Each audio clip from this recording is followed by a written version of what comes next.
Friends అందరికీ నమస్కారం. Friends ఇప్పుడిప్పుడు వచ్చిన మరొక ఇంపార్టెంట్ అప్డేట్ అయితే తెలుసుకుందాము. అతను ఎస్సీ కాబట్టి స్టేజ్ ఎక్కకూడదంటూ ఏపీలో కూటమి ఎమ్మెల్యే నిర్వాకం. అయితే దీనిపై దళిత సంఘాలు తీవ్ర ఆగ్రహం వ్యక్తం చేసి అసలు ఏం జరిగింది ఏంటి ఒకసారి తెలుసుకుందాము.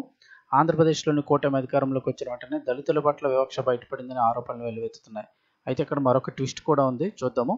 తాజాగా ఆదోనిలో జరిగిన ఒక ఘటన దీనికి నిదర్శనంగా మారింది. కూటమి ఎమ్మెల్యే పార్థసారథి నిర్వహించిన సదస్సులో దళిత సర్పంచ్ను అవమానించిన తీరు ఇప్పుడు తీవ్ర చర్చనీయాంశంగా మారింది.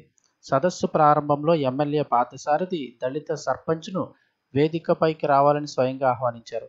అయితే పక్కనే ఉన్న ఒక టీడీపీ నాయకురాలు సర్పంచ్ ఎస్సీ వర్గానికి చెందిన వ్యక్తి అని చెప్పి వేదికపైకి రాకుండా వారించినట్లు తెలుస్తోంది. దీంతో ఎమ్మెల్యే పార్థసారథి కూడా వెంటనే తన నిర్ణయాన్ని మార్చుకొని సర్పంచ్ను వేదిక కిందే ఆపేయడం జరిగింది. అయితే ఈ ఘటనపై ఇప్పుడు దళిత సంఘాలు, ప్రతిపక్షాలు తీవ్ర ఆగ్రహం వ్యక్తం చేస్తున్నాయి.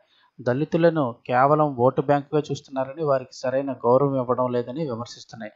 ఒక ప్రజాప్రతినిధిగా దళితులను బహిరంగంగా అవమానించడం రాజ్యాంగ విరుద్ధమని ఎమ్మెల్యే పార్థసారథి తక్షణమే క్షమాపణ చెప్పాలని డిమాండ్ చేస్తున్నాయి. అయితే ఇక్కడ ఇంకో ట్విస్ట్ ఏంటంటే, ఆ సదరు సర్పంచ్ ఇటీవలే వైసీపీ నుంచి బీజేపీలో చేరినట్లుగా తెలుస్తోంది. మరి ఎందుకు, ఏ కారణం వల్ల, ఈ కారణంతో ఆపేశారో తెలియాలి. అలాగే తాజాగా దీనిపై ఎమ్మెల్యే పార్థసారథి స్పందించారు. జరిగిన ఘటనపైన క్షమాపణలు కోరారు. సదరు సర్పంచ్ను సైతం ఆయన క్షమించమని కోరారు. భవిష్యత్తులో ఇలాంటి పొరపాట్లకు తావు లేకుండా చూసుకుంటానంటూ ఎమ్మెల్యే హామీ ఇచ్చారు. అయితే ఈ సంఘటన రాష్ట్ర రాజకీయాల్లో ఇప్పుడు చర్చనీయాంశంగా మారింది.